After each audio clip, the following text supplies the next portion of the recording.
हमें कीजिएगा। तो चलिए हम लोग आज वर्ण विचार का जो चैप्टर है उसको हम लोग रिवीजन करते हैं। तो साथियों देखिए यहाँ पे हमारा जो चैप्टर है वो है वर्ण विचार। वर्ण विचार में दो चीजें हमारा पढ़ना बहुत अनिवार्य होता है। एक जो होता है वो हमारा होता है वर्ण और दूसरा जो होता है वो हमारा होता है वर्णमाला।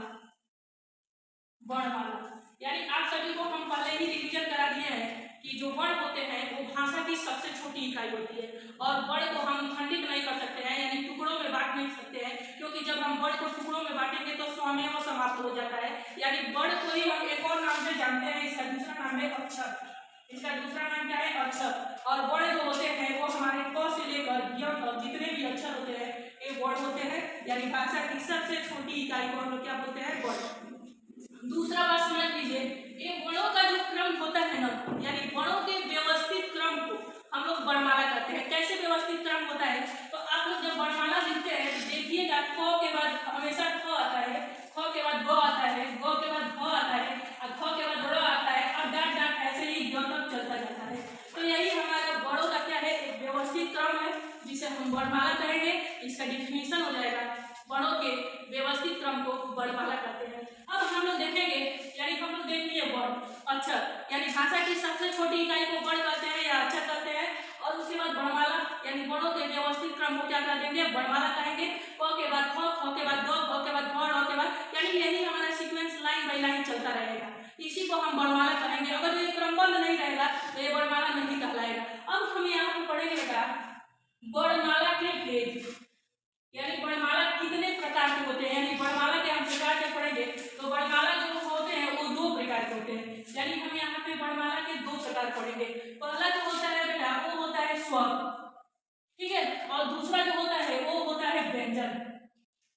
यानी अगर आपको हम लोग बोले, यानी वर्णमाला जो होते हैं दो प्रकार के होते हैं, पहला होता है स्वर, दूसरा होता है व्यंजन। अब हम ये भी हमारे मतलब एग्जाम में देखा जाता है, पढ़ा भी चुके हैं आप लोगों को कि जो स्वरों की संख्या होती है बेटा 11 होती है और व्यंजनों की जो संख्या होती है वो 33 होती है।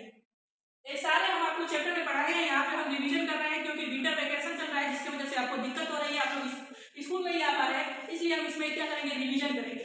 अब जो ये स्वर होते हैं बेटा, ये स्वर जो होते हैं जैसे अ, आ, छोटी, बड़ी, छोटा ऊ, बड़ा ऊ, री, ए, ओ, बस यही हमारे स्वर होते हैं। यानी यहाँ से हम जो काउंट करेंगे तो 1 2 3 4 5 6 7 8 9, 1 2 3 4 5 6 7 8 9 10 और 11 और ये हमारे स्वर होते हैं 11। यानी कि अगर आपसे कोई पूछे कि जो स्वरों की संख्या होती है कितनी होती है तो आप लोग बताएंगे कि 11 होते हैं, ठीक है ना। और इसी में जब यही पे आप लोग स्वर के प्रकार को बांट भी देंगे, इसी में ना आपका स्वर का जो प्रकार हो जाएगा वो हो जाएगा दो प्रकार। स्वर जो होता है दो प्रकार का होता है, एक जो होता है ह्रस्व स्वर और दूसरा जो होता है वो आपका होता है दीर्घ स्वर। दीर्घ स्वर देखिए अब यहाँ पे ह्रस्व स्वर का मतलब बेटा होता है जिसको बोलने में समय कम लगता है उसे हम ह्रस्व स्वर कहते हैं, और जिसको बोलने में समय ज्यादा लगता है उसे हम क्या कहेंगे? दीर्घ स्वर कहेंगे। तो यहाँ पे देखिए अ, आ, यानी अ से ज्यादा समय हमको आ में बोलने के लिए लग रहा है तो अ यहाँ पे हमारा ह्रस्व स्वर हो जाएगा, जबकि आ में ज्यादा समय लग रहा है तो आ हमारा दीर्घ स्वर हो जाएगा। अब यहीं पे देखिए ई और ई, यानी छोटी ई से ज्यादा समय बड़ी को बोलने में लग रहा है तो बड़ी ई हमारा दीर्घ स्वर हो जाएगा और छोटी ई हमारा ह्रस्व स्वर हो जाएगा। यहाँ पे ऊ छोटा छोटा ऊ, यहाँ पे बड़ा ऊ दीर्घ हो जाएगा। फिर यहाँ पे आपका हो जाएगा री, अब बाकी ये जो चार बचे हैं ये इसको बोलने में समय ज्यादा लगता है इसलिए ये हमारे चले जाएंगे दीर्घ स्वर की तरफ। ए ओ और ओ, ये हमारे होते हैं दीर्घ स्वर, ठीक है। तो अब यहाँ से क्वेश्चन बेटा पूछता है कि जो ह्रस्व स्वर होते हैं उसकी संख्या कितनी होती है और जो दीर्घ स्वर होते हैं उसकी संख्या कितनी होती है। तो आप काउंट कर लेंगे कि टोटल जो स्वरों की संख्या होती है वो 11 होती है और उस टोटल स्वरों में देखिए जिसको बोलने में कम समय लगता है यहाँ पे 4, यानी यहाँ से आप बता देंगे ह्रस्व स्वर की संख्या 4 होती है, और जिसको बोलने में समय ज्यादा लगता है 7 में, अगर 4 में 7 जोड़ेंगे तो 11 हो जाएगा, यानी 7 यहाँ बच जाएगा तो 7 हो जाते हैं हमारे दीर्घ स्वर, ठीक है। अब वैसे ही हम लोग व्यंजन भी देखेंगे, यानी व्यंजनों की जो संख्या होती है वो 33 होती है। तो हम लोग देखेंगे कौन कौन से व्यंजन 33 होते हैं।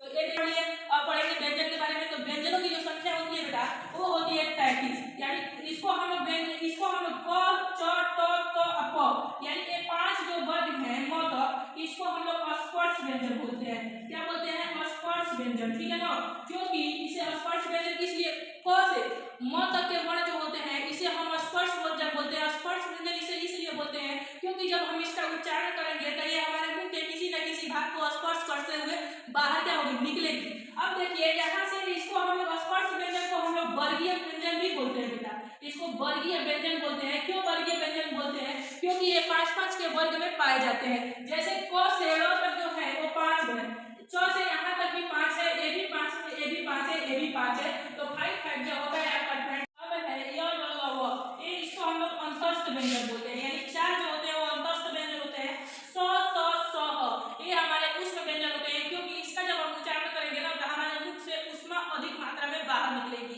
यानी हम लोग व्यंजन देख लिए 25 जो होते हैं स्पर्श व्यंजन, इसको वर्गीय व्यंजन बोलते हैं। स्पर्श व्यंजन का मतलब होता है जिसका उच्चारण करेंगे तो हमारे मुख को स्पर्श करते हुए बाहर निकलेंगी। उसके बाद से एक और होता है हमारा अंतस्थ व्यंजन होता है, अंतस्थ व्यंजन। उसके बाद से ये हमारा जो होता है उष्ण व्यंजन होता है।